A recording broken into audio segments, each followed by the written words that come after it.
तो dear students, ये जो हमारी आज की वीडियो है, हमारी वीडियो नंबर 3 है। और जो हमारे आज के टॉपिक हैं उनमें जो सबसे शुरू का टॉपिक है वो है हमारा पावली का अपवर्जन नियम। ठीक है, तो चलिए शुरू करते हैं पावली के अपवर्जन नियम को और क्या नियम है और कब इन्होंने दिया था। ठीक है, तो हम यहाँ शुरू कर रहे हैं पावली का अपवर्जन नियम।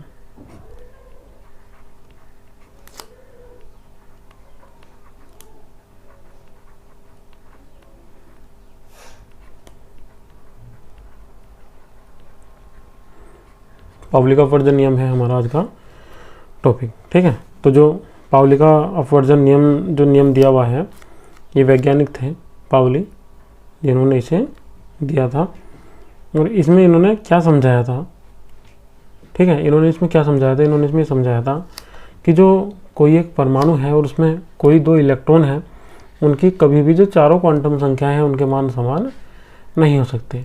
तो कुल मिला के इन्होंने किसी एक परमाणु में उपस्थित किन्हीं 2 इलेक्ट्रॉनों की चारों क्वांटम संख्याओं को समझाया था। तो हम इसकी शुरुआत की लाइन में यही लिख देंगे कि पावली ने किसी परमाणु में उपस्थित किन्हीं 2 इलेक्ट्रॉनों की क्वांटम संख्याओं को समझाने के लिए एक नियम प्रतिपादित किया, जिसे पावली का अपवर्जन नियम कहते हैं। ठीक है, फिर उसके बाद में लिख देंगे इनके अनुसार किसी परमाणु में उपस्थित किन्हीं 2 इलेक्ट्रॉनों की चारों क्वांटम संख्याओं के मान समान नहीं हो सकते। ठीक है, ये इनका नियम आ जाएगा। इस नियम के अनुसार यदि मुख्य क्वांटम संख्या, द्विगंशी क्वांटम संख्या, चुंबकीय क्वांटम संख्या के मान समान है भी, तब चक्रण क्वांटम संख्या का मान अवश्य इनसे भिन्न होगा। ठीक है, अगर 3 मान शुरू के समान हो भी जाते हैं तो जो लास्ट वाली है उसका मान अवश्य ही भिन्न होगा। या ऐसे मान लीजिए कि जो लास्ट की 3 है उनके मान समान हो जाएंगे, शुरू के का भिन्न हो जाएगा। या शुरू के 2 समान हो गए, बाद का समान हो गया तो बीच का भिन्न हो जाएगा। कहने का मतलब यह है कि कोई 3 इक्वल हो सकते हैं, मगर जो चौथा आएगा, जो 4th नंबर पर हमारा आएगा, उसका मान समान नहीं होगा, वो अवश्य ही कैसा होगा? भिन्न होगा। यही क्या था? पावली का अपवर्जन नियम। ठीक है, तो मैं केवल यहाँ आपको मेन लाइन लिख के छोड़ रहा हूँ कि पावली के जो नियम की जो मुख्य जो लाइन है वो क्या है। अगर हम उसे लिखेंगे तो वो हमारी क्या होगी। ठीक है, तो इन्होंने बताया था कि किसी परमाणु में उपस्थित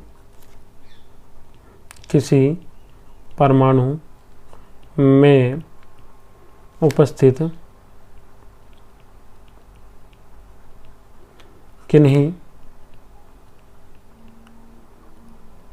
2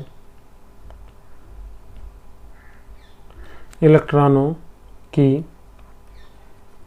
चारों क्वांटम संख्याओं के मान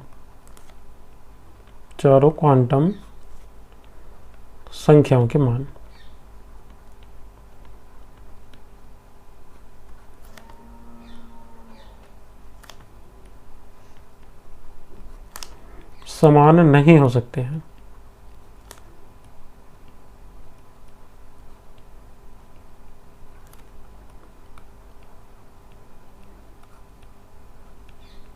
यदि मुख्य क्वांटम संख्या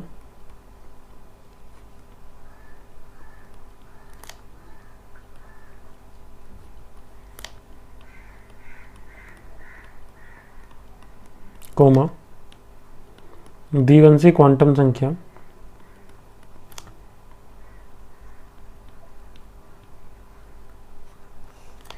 कोमा चुंबकीय क्वांटम संख्या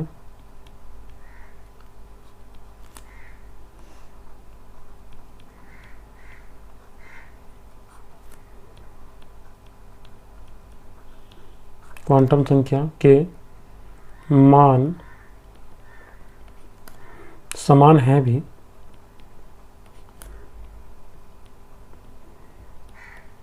तब चक्रण क्वांटम संख्या का मान अवश्य भिन्न होगा। चक्रण क्वांटम संख्या का मान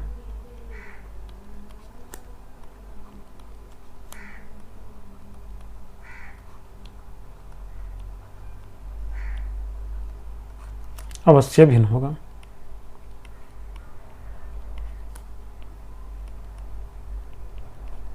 अर्थात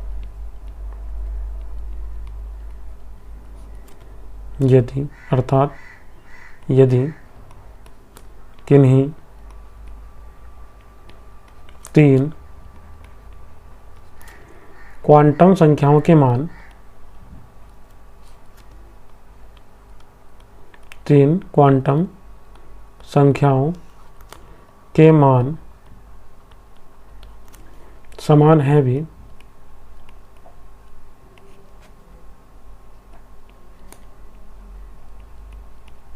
तब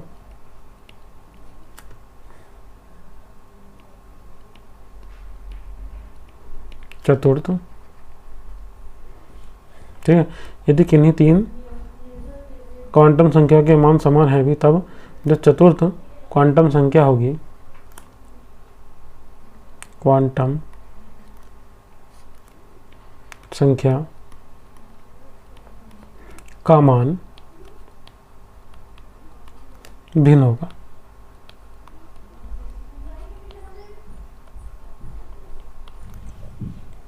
चलिए मैं इसमें एक एग्जाम्पल ले लेता हूँ। यहाँ जो हमारा एग्जाम्पल है वो यहाँ मैंने लिया हुआ है 1s2 का, ठीक है। अब 1s2 में 2 इलेक्ट्रॉन है, एक है 1s1, दूसरा है 1s2, ठीक है। एक पहला इलेक्ट्रॉन है और एक दूसरा।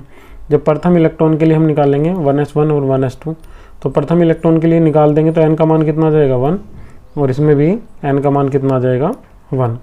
जब इसमें हम l का मान निकाल देंगे कितना हो जाएगा 0, और यहाँ भी l का मान कितना हो जाएगा 0। m का मान निकाल देंगे तो m का मान भी 0 हो जाएगा, और यहाँ भी m का मान कितना हो जाएगा 0। मगर जब हम यहाँ s का मान निकाल देंगे तो s का मान निकालने पे यहाँ हमारे पास में आएगा +1/2, और यहाँ हमारे पास में s का मान आएगा -1/2, ठीक है। देखिए जो फोर्थ क्वांटम संख्या है उसका मान कैसा हो गया है, भिन्न, अलग अलग हो गया है, एक जैसा नहीं रहा है, ठीक है, अलग अलग हो गया है। ये देखिए ये रहा -1/2 +1/2, अलग अलग हो गए दोनों, ठीक है। ये जो जितना नियम अभी तक आपने पढ़ा है इतना नियम हम पढ़ते हैं 12th क्लास में, मगर यहाँ आप 12th क्लास नहीं कर रहे हैं, यहाँ फिलहाल हम BSc के लिए पढ़ रहे हैं, तो नियम हमारा इतने से काम नहीं चलेगा, हमें यहाँ से आगे भी जाना होगा, ठीक है। अब हमें यहाँ कक्षाओं में समझाना होगा और ये बताना होगा कि अगर 2 इलेक्ट्रॉन विपरीत चक्रण की दिशाओं में हैं तब ये देखेंगे कि वो युग्मित इलेक्ट्रॉन है या फिर अयुग्मित है, उससे भी कन्फर्म हो जाएगा हमें कि मान कितना आना है कितना नहीं आना है, ठीक है। तो यहाँ हम नहीं रुकेंगे, यहाँ से आगे जाएंगे इतनी थ्योरी लिखने के बाद में। अब हम कोस के लिए समझाएंगे, ठीक है। नहीं तो हमने पढ़ा था कोस कितने पढ़े हुए थे हमने, K, L, M, N, और क्वांटम संख्याएं जो मैंने भी आपको निकाल के दिखाई हैं वे क्वांटम संख्याएं हम लास्ट वाली वीडियो में पढ़ चुके हैं, जो इससे भी जस्ट लास्ट वाली वीडियो है, वीडियो 2, जो यूनिट की वीडियो 2 है उसमें हमने पढ़ चुका है। अब हम यहाँ क्वांटम संख्याएं निकालना नहीं सीखेंगे, ठीक है। कभी आप कहो कि क्वांटम संख्याएं सीखेंगे हम, तो क्वांटम संख्याएं नहीं सीखेंगे, यहाँ वहाँ से आगे चलेंगे। अब हम इसमें पढ़ते हैं, चलिए। यह नियम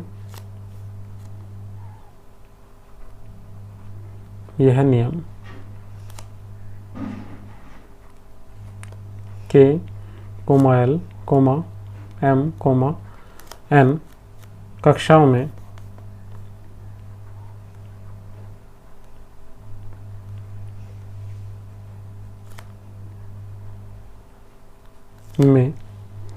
उपस्थित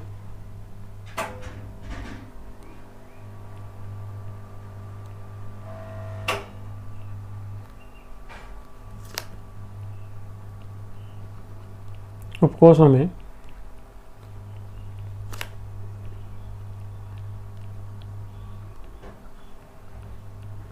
इलेक्ट्रॉनों की संख्या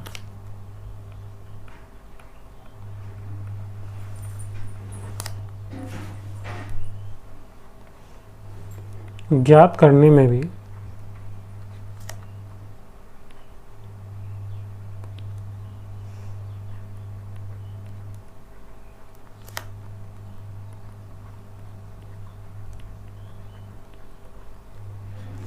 काफी उपयोगी है, ठीक है।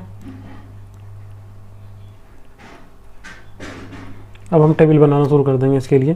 तो जो हमारी फर्स्ट टेबल आएगी वो हमारी फर्स्ट टेबल आ जाएगी के कोस के लिए। अब हम जो पहली टेबल का यूज़ करेंगे हमारी टेबल आ जाएगी काहे के लिए, के कोस के लिए, के कोस के लिए।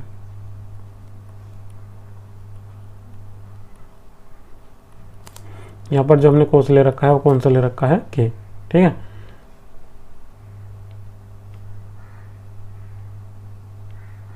के कोस के लिए। अब हम के कोस के लिए टेबल बना देते हैं तो और इसकी थ्योरी भी लिखेंगे, ठीक है। के कोस के लिए इसमें लिख देंगे हम इस कोस के लिए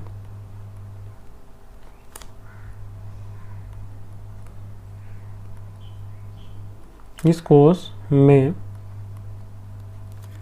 अधिकतम इलेक्ट्रॉनों की संख्या,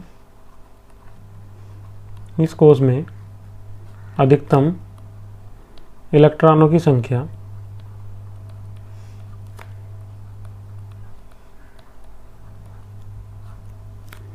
2 होती है,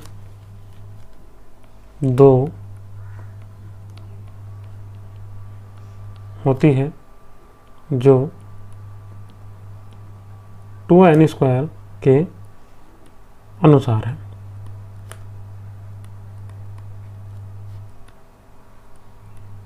क्योंकि यह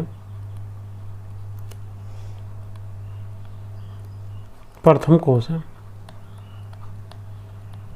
या आप इसे ऐसे लिख लेते हैं कि यह प्रथम कोस है, ठीक है। 2n² के अनुसार इसमें अधिकतम इलेक्ट्रॉनों की संख्या 2 होती है, ठीक है। जब इसमें 2 होती है तो 2 इलेक्ट्रॉनों को कैसे भरेंगे, कैसे नहीं, और 2 इलेक्ट्रॉन केवल किस में समाहित हो जाएंगे, केवल s उपकोष में, क्योंकि ये प्रथम उपकोष है, ठीक है। लिख देंगे इस उपकोष में, इस कक्षा में, सॉरी, इस कक्षा में केवल s उपकोष ही संभव है, केवल s उपकोष ही संभव है।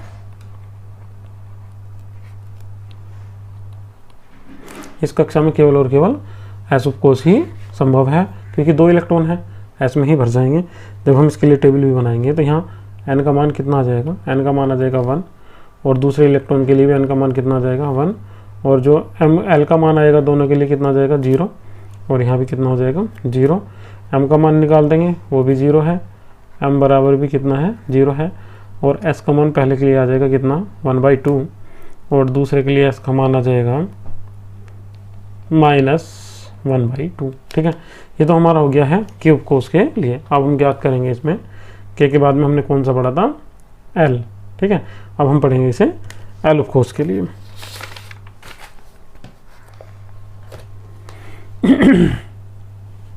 तो हमारा जो सेकंड पॉइंट हो जाएगा वो हमारा सेकंड पॉइंट हो जाएगा l उपकोष के लिए।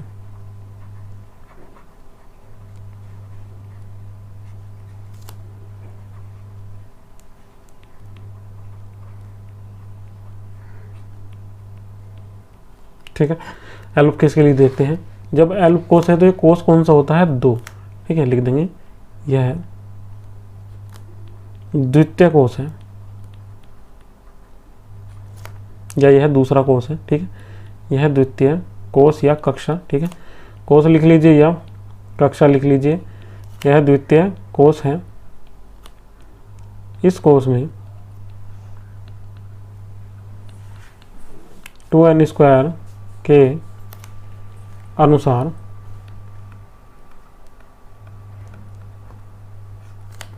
अधिकतम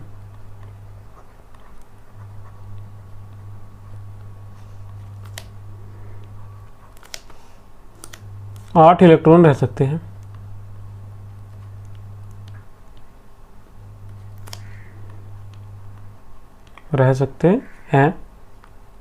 अतः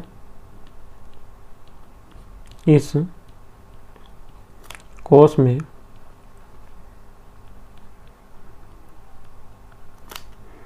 S तथा P उपकोष संभव है, ठीक है। तो इसमें S और P दोनों के दोनों ही संभव है। क्यों? क्योंकि इसमें अधिकतम इलेक्ट्रॉन कैसे रह सकते हैं 2। अब आप सोच रहे होंगे कभी कभी अगर आपको ये परेशान कर रहा हो कि 2n² के अनुसार 8 कैसे हो जाता है, तो इसमें पहले वाले में 2 आ रहा था, यहाँ 2n² के अनुसार 8 आ रहा है, तो यहाँ 2n², n बराबर होता है कोष या कक्षा की संख्या। तो जब दूसरा कोष है तो यहाँ लिखाना पड़ेगा हमें 2 × 2 का स्क्वायर, कोष की संख्या 2 है, तो यहाँ कितना आएगा 2 दूनी 4 बराबर 8, ठीक है। तो इस टाइप से निकाल देंगे, पता हमें चल जाएगा। अब जब कोष 2 है तो हम यहाँ लिख लेंगे कक्षा की संख्या, और जो कक्षा की संख्या है वही क्या है, n है। ठीक है, तो कक्षा की संख्या कितनी है, 2, तो ये 2 किसके बराबर है, n के। n बराबर कितना हो जाएगा, 2 आ जाएगा। जब हम बात करेंगे इसमें n बराबर 2 के बाद में l की, तो यहाँ हम लिखेंगे इसमें उपकोष। तो इसमें कितने उपकोष संभव है, ठीक है, कितने उपकोष संभव है, इसमें केवल 2, और उपकोष का जो मान होता है वो कितना होता है, l का। जब इसमें हम s उपकोष की बात करेंगे, ठीक है, तो s उपकोष का मान कितना हो जाएगा l के लिए, s उपकोष के लिए l बराबर कितना हो जाएगा, 0। ठीक है, और जब हम यहाँ बात करेंगे किसकी, p उपकोष की, तो p उपकोष के लिए यहाँ जो l का मान हो जाएगा वो कितना हो जाएगा, 1 आ जाएगा। ठीक है, अब इसके बाद करेंगे कक्षक की। ठीक है, यहाँ बात करेंगे हम इसमें कक्षक की। अब जो कक्षक होगा उसका मान क्या आएगा, कक्षक का जो मान आता है वो मान आता है n से। ठीक है, अब आप बताइए जो s के जो दोनों के दोनों इलेक्ट्रॉन हैं उनके लिए जो m की वैल्यू होगी वो कितनी होगी। m की वैल्यू पहले के लिए भी 0 होगी और दूसरे इलेक्ट्रॉन के लिए भी कितनी होगी, 0।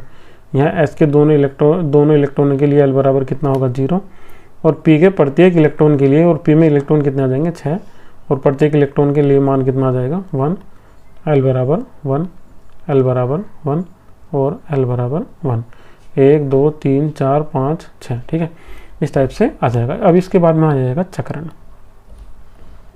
ठीक है, और यहाँ अगर हम m की बात करेंगे तो m का मान हर बार अलग आएगा। m पहले इलेक्ट्रॉन के लिए -1, और अगर m का मान दूसरे इलेक्ट्रॉन के लिए निकाल देंगे तो कितना हो जाएगा, 0, और अगर तीसरे इलेक्ट्रॉन के लिए निकाल देंगे तो प्लस का 1, फोर्थ के लिए निकाल देंगे तो फिर दोबारा से आ जाएगा -1, और अगर हम फिफ्थ के लिए निकाल देंगे तो 0, और अगर सिक्स्थ के लिए निकाल देंगे तो कितना आ जाएगा, प्लस का 1। अगर हम बात करेंगे चक्रण की तो चक्रण वही होगा, पहले इलेक्ट्रॉन में चक्रण कितना होगा, s बराबर +1/2, तो दूसरे इलेक्ट्रॉन में चक्रण कितना होगा, s बराबर -1/2, तीसरे इलेक्ट्रॉन में चक्रण।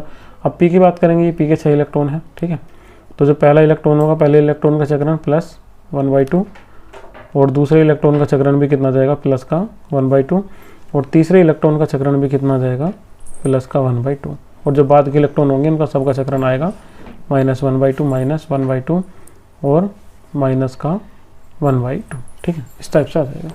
ये हमने निकाल लिया है किसके लिए, L उपकोष के लिए। अगर यहाँ से आगे चलें तो फिर हमें L के बाद में जो हमारे पास में अगला उपकोष था उसके लिए भी निकालना होगा। ठीक है, ये हमने L उपकोष के लिए, L कक्षक के लिए निकाल लिया था।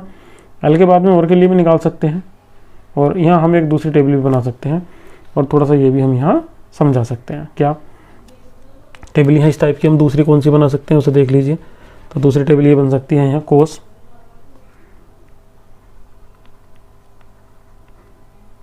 ठीक है, कोस के बाद में उपकोष,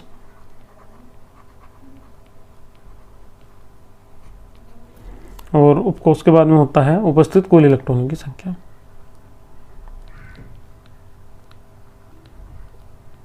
उपस्थित कुल इलेक्ट्रॉनों की संख्या।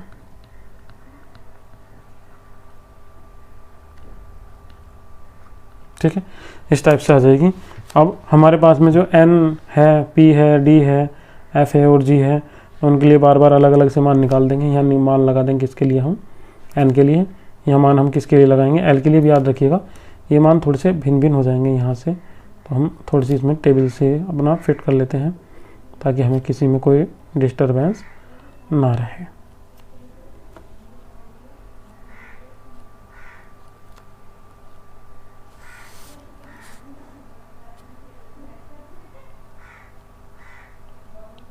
इस टाइप से। ठीक है, तो जो कोर्स होंगे भी हमारे कौन कौन से हो सकते हैं, SPDF तक हो सकते हैं, तो हम इसके लिए लगा देंगे SPDF। ठीक है, 4 में डिवाइड कर लेंगे इसे ताकि कोई भी हमें समस्या इसमें ना रहेगी। आप कंप्लीट लाइन खींचेगा, डैश डैश मत लगाइएगा।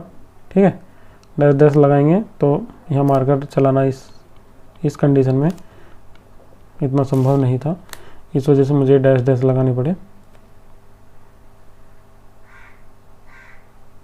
ठीक है,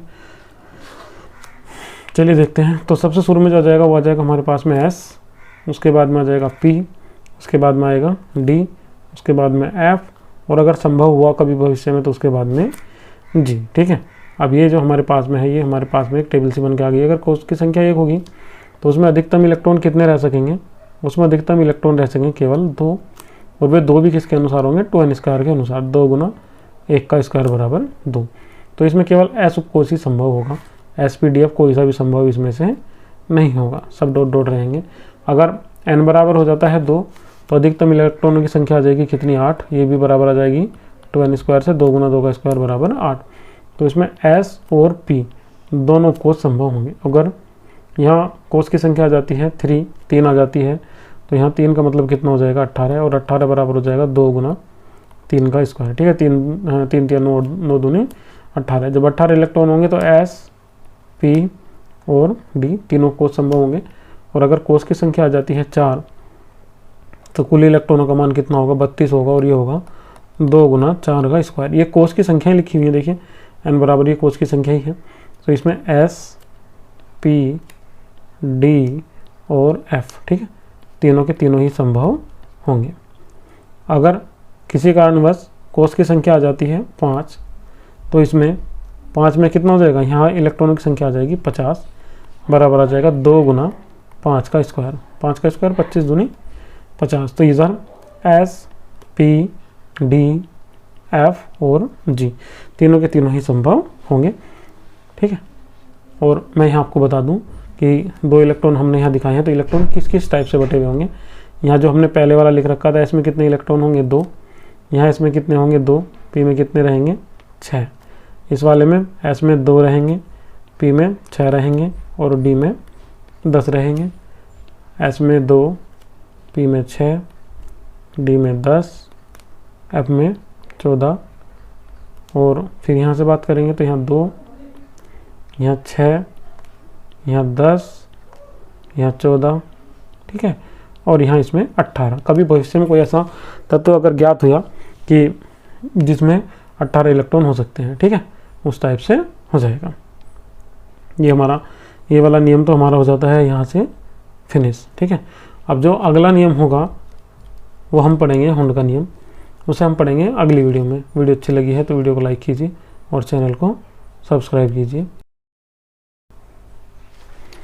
चलिए पढ़ते हैं हुंड का उच्चतम बहुलकता का नियम। ठीक है, तो हमारा जो नियम नंबर 2 है वो नियम नंबर 2 हमारा होगा हुंड का उच्चतम बहुलकता का नियम। ठीक है, बहुलकता बोल दीजिए या बहुलता बोल दीजिए, एक ही आ जाएगा। ठीक है, हुंड का उच्चतम बहुलता का नियम। ठीक है, इस टाइप से आ जाएगा ये हमारा जो हमारा दूसरा नियम है हुंड का उच्चतम बहुलता का नियम, या बहुलता बोल दीजिए या बहुलकता बोल दीजिए। हुंड ने ये समझाया था कि जब किसी उपकोष में इलेक्ट्रॉन भरते हैं तो उनका इलेक्ट्रॉनों का युग्मन किस प्रकार से होता है। ठीक है, तो इसके नियम की जो शुरू की थ्योरी होगी इसमें भी हम ये लिख देंगे कि हुंड ने उपकोषों में इलेक्ट्रॉनों के युग्मन को समझाने के लिए एक नियम प्रतिपादित किया जिसे हुंड का उच्चतम बहुलता का नियम कहते हैं। क्या था इनका नियम, देख लीजिए। वो नियम इनका ये था कि किसी उपकोष में इलेक्ट्रॉनों का युग्मन तब तक संभव नहीं है जब तक कि उसके प्रत्येक कक्षक में एक एक इलेक्ट्रॉन ना भर जाए। ठीक है, तो मैं इसका मेन नियम जो है वो लिख देता हूँ, जो भी इसका मेन नियम है। ठीक है, वो मेन नियम हम इसका लिख लेते हैं। मेन नियम इसका ये है कि किसी उपकोष के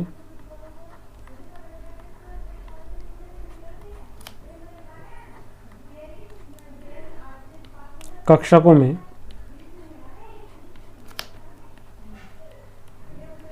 इलेक्ट्रॉनों का युग्मन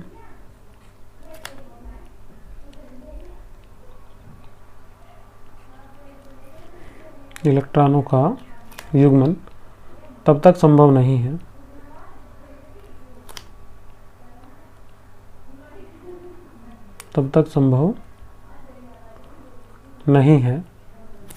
जब तक कि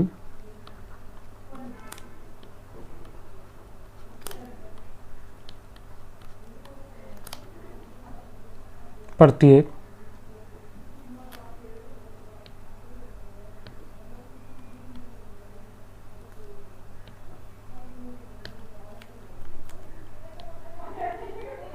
प्रत्येक कक्षक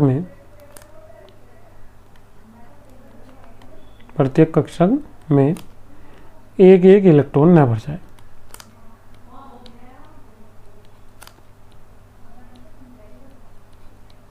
इलेक्ट्रॉन न भर जाए,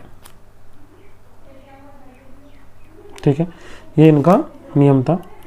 और इसमें इन्होंने ये भी बताया था कि यदि एस कक्षक है या पी कक्षक है या डी कक्षक है तो उसमें मैक्सिमम कितने इलेक्ट्रॉन रह सकते हैं और उसका कारण क्या है, ठीक है।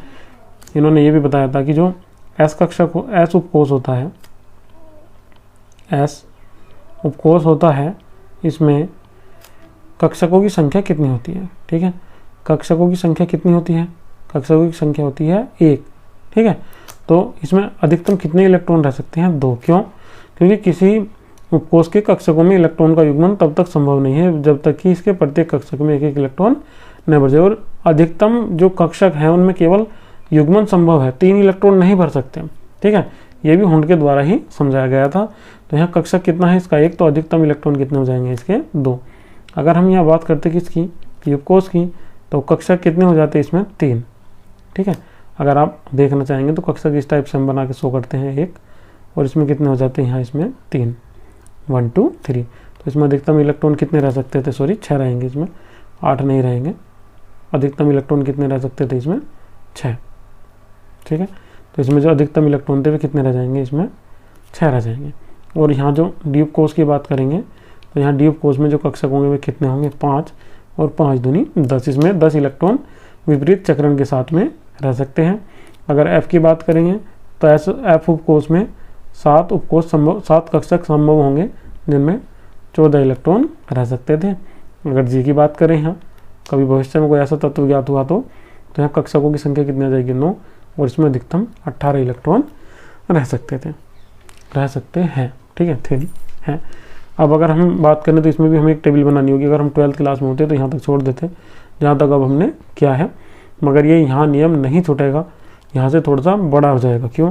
क्योंकि आप बीएससी में हो, न कि 12th क्लास में, ठीक है। तो इसके लिए अब हमें टेबल बनानी पड़ेगी और उस टेबल को बनाना शुरू करते हैं, ठीक है।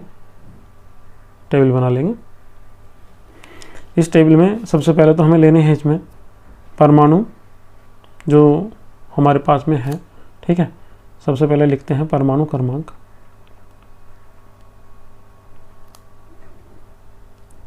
अरे भाई क्या क्या लिखा जा रहा है? चलिए नहीं हट रहा है तो सही है, तो और अच्छी बात है, मत हटिए, ठीक है। तो यहाँ जो हम सबसे पहले लेंगे वो हम लेंगे परमाणु क्रमांक, ठीक है। तो सबसे पहले नंबर पे हमारा आ जाएगा परमाणु क्रमांक, और जो दूसरे नंबर पर होगा वो हमारा आ जाएगा संकेत, ठीक है। तीसरे नंबर पे यहाँ हम लिख देंगे इसमें इलेक्ट्रॉनिक विन्यास। ये टेबल बनानी ज़रूरी है आपके लिए, अगर आप बीएससी करना चाह रहे हैं और कंप्लीट मार्क्स लेना चाह रहे हैं तो ये टेबल आपको बनानी पड़ेंगी। और यहाँ इसके लास्ट में हम समझा देंगे इसमें कक्षकों में इलेक्ट्रॉनों का विन्यास, ठीक है, या वितरण, ठीक है। कक्षकों में इलेक्ट्रॉनों का वितरण, कक्षकों में इलेक्ट्रॉनों का वितरण, ठीक है, ये हम समझा देंगे इसमें। तो परमाणु क्रमांक 1 होगा, तो जो इसके सामने जो संकेत आएगा वो कितना आएगा? H आएगा। और इलेक्ट्रॉनिक विन्यास कितना होगा इसका? 1s1 होगा। जब हम इसे भरेंगे कक्षकों में तो यहाँ केवल S उपकोष संभव है, तो S उपकोष में केवल और केवल एक ही कक्षक होता है, ठीक है। तो इसमें इलेक्ट्रॉन कितना रह जाएगा? केवल 1। इस टाइप से भर देंगे। आपके पेज पे पहले से लाइन खींची होगी, आपको ये लाइन खींचने की आवश्यकता नहीं है। ये लाइन केवल मैंने इस वजह से खींची है ताकि आपको पता चले कौन किसके सामने है, ठीक है। और अगर परमाणु क्रमांक 2 होता है तो इसमें जो संकेत होगा वो He होगा, हीलियम होगा, और इसका इलेक्ट्रॉनिक विन्यास कुछ इस टाइप से होगा 1s2, और इसमें जो इलेक्ट्रॉन होंगे वे कितने होंगे? 2। तो जब हम इसके इलेक्ट्रॉन भरेंगे तो वे कुछ इस टाइप से भर जाएंगे 1 और ये 2, ठीक है। जब परमाणु क्रमांक 3 की बात करेंगे तो परमाणु क्रमांक 3 पे हमारा आ जाएगा लिथियम Li, और इसका इलेक्ट्रॉनिक विन्यास लिखेंगे तो कुछ इस टाइप से लिखा जाएगा 1s2 और इसके बाद में आ जाएगा 2s1, ठीक है, ये इस टाइप वाला आ जाएगा। तो यहाँ हम देखेंगे इसमें 1s और 2s दोनों के दोनों ही बनेंगे। ये हमने बना दिया है 1s जो हम शुरू में बनाते जा रहे हैं, इसके बाद में अब हम बना देंगे किसे 2s को। तो 1s कंप्लीट भरा हुआ है, पहले 1 और फिर 2। फिर बात करेंगे किसकी 2s की, तो यहाँ 2s में कितना इलेक्ट्रॉन है, केवल 1 है। फिर परमाणु क्रमांक 4, परमाणु क्रमांक 4 में कौन आ जाएगा, परमाणु क्रमांक 4 में आ जाएगा Be, मतलब बेरिलियम। परमाणु क्रमांक 5 की बात करेंगे तो बोरोन आ जाएगा B।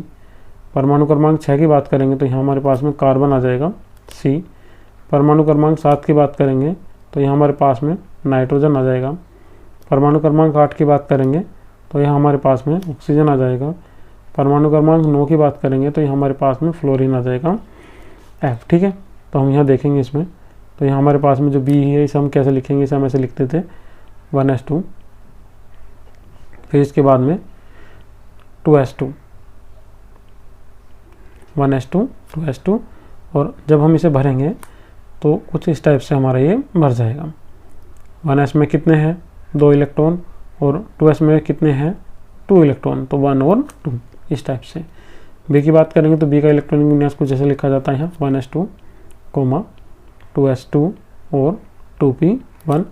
अगर C की बात करेंगे तो 1s2, 2s2 और फिर लिखा जाता है इसमें 2p2।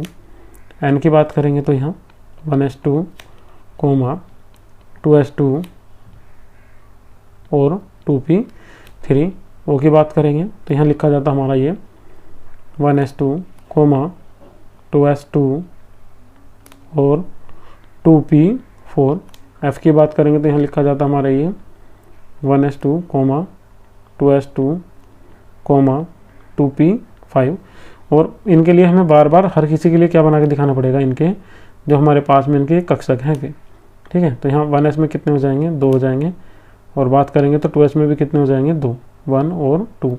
और p के लिए कितना बना देंगे 3, ठीक है, इस टाइप से बना लेंगे 3 बना देंगे। और देखेंगे p में कितना इलेक्ट्रॉन है, कितना इलेक्ट्रॉन केवल 1, तो 1 भर के छोड़ देंगे। फिर अगले की बात करेंगे तो यहाँ कितने हैं 1s में 2 हैं, और 2s में भी कितने हैं 2 हैं, और 2p में कितने हैं 2। तो यहीं सही से आपको ज्ञात हो रहा होगा। देखिए जब 2p में 2 इलेक्ट्रॉन है तो कैसे भर जाएंगे, एक यहाँ आ जाएगा और एक यहाँ, ये नहीं कि इसमें दोनों इलेक्ट्रॉन आ जाएंगे। फिर इसके बाद में अगली बार अगले वाले परमाणु में चलते हैं। इसमें 1s में कितने हैं 2 हैं, तो यहाँ 1 और ये 2।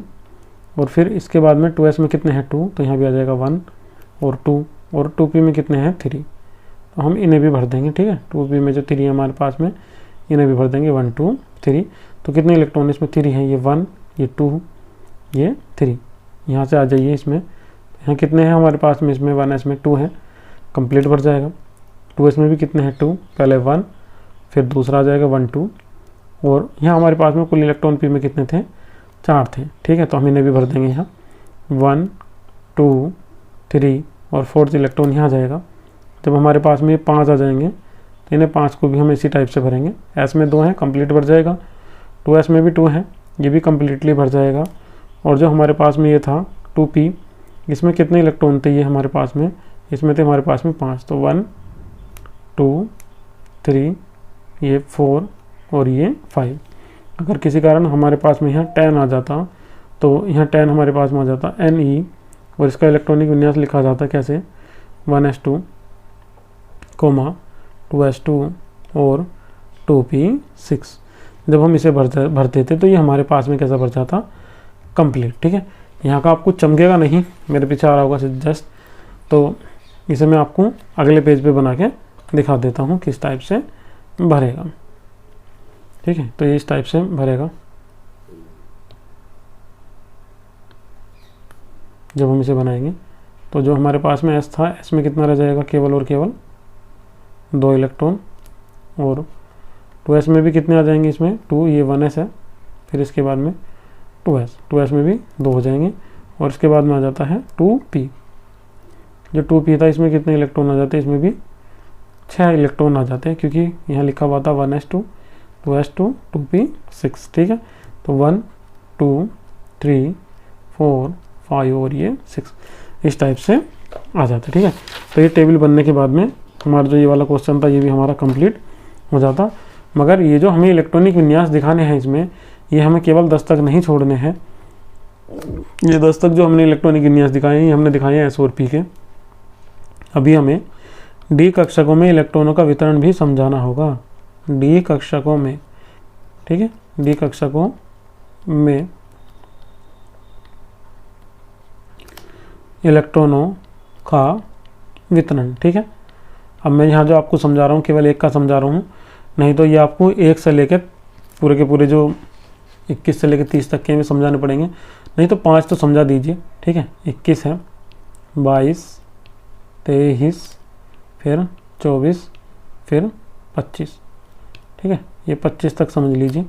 21 में कौन आ जाएगा, इसके लिए आप क्रम को याद कर सकते हैं। इसकी शॉर्ट ट्रिक होती है याद करने की, स्कूल, ट्रेन, वैन, कार, में, और आगे को याद करोगे तो यहाँ से और भी आ जाएगा, स्कूल, ट्रेन, वैन, कार, में, फिर कोई नहीं, क्यूट जोन। ठीक है, 25 के बाद में 26 में, फिर 27 पे, फिर कोई, 28 पे नहीं, 29 पे क्यूट, और 30 पे आ जाएगा जोन, जेटन। ठीक है, मैं केवल आपको 25 तक ही समझाऊंगा, यहाँ से आगे नहीं समझाऊंगा। यहाँ से आगे आपको खुद ही करने होंगे। जब हम इलेक्ट्रॉनिक की व्यवस्था देखेंगे तो जब इसका इलेक्ट्रॉनिक विन्यास लिखेंगे ऐसे का, तो इसका लिखा जाएगा कितना, 1s2, फिर 2s2, 2p6, फिर 3s2, फिर 3p6, फिर 3d1, और फिर लिखा जाता बाद में 4s2। ठीक है, तो जब हम इन्हें भरेंगे इलेक्ट्रॉनों को तो सबसे पहले बनाएंगे 1s। ठीक है, 1s के बाद में 2s, में यहाँ से ही दिखा देता हूँ आपको। पहले 1s बनाएंगे, 1s में कितने इलेक्ट्रॉन है, 2 कम्प्लीटली भर देंगे। फिर बनाएंगे 2s, और 2s में भी कितने इलेक्ट्रॉन है, 2, इसे भी कम्प्लीटली भर देंगे। फिर बना देंगे 2p। अब 2p में कुल कितने इलेक्ट्रॉन है, 6, तो यहाँ आ जाएंगे 2 2, 1 2 3 4 5 6। ठीक है, फिर इसके बाद में 3s और 3p ऐसे भरेंगे। फिर बात आ जाएगी 3d की, तो 3d में जो कक्षकों की संख्या होगी वो कितनी होगी, 5 होगी, 1 2 3 4 5। ठीक है, तो यहाँ कितना इलेक्ट्रॉन है, केवल 1 है, केवल 1। और लास्ट में कितना आ जाएगा यहाँ 4s, और 4s कितना है, 4s2 है, तो 4s में भी कितने इलेक्ट्रॉन भर देंगे, 2। अगर आपको ये कन्फ्यूजन हो रही है 3d वाली, तो यहाँ 3s आएगा पहले, 3s में 2 इलेक्ट्रॉन होंगे, और 3p आएगा इसके बाद में, और 3p में इलेक्ट्रॉन होंगे 6, 1 2 3 4 5 6। डी में भी ऐसे ही इलेक्ट्रॉन भरेंगे जिस टाइप से हमने इलेक्ट्रॉन भरे थे किसमें, एस में और पी में। पहले 1 भरेगा, जिसमें 2 होंगे उसमें 2 भरेंगे, जिसमें 3 होंगे 3 भरेंगे, 4 होंगे ऐसे भरेंगे, 4 5 होंगे ऐसे, अब 6 होंगे तो जोड़े बनने शुरू होंगे। ठीक है, 1 यहाँ आएगा, 7 पे यहाँ, 8 पे यहाँ, 9 पे यहाँ, और 10 पे यहाँ, इस टाइप से। ठीक है, वीडियो अच्छी लगी है तो वीडियो को लाइक कीजिए, चैनल को सब्सक्राइब कीजिए। कुछ और आपका अगर टॉपिक छूट गया है, आपको समझ में नहीं आ रहा है, तो आप मुझे वीडियो के नीचे कमेंट कर सकते हैं। ठीक है, थैंक यू।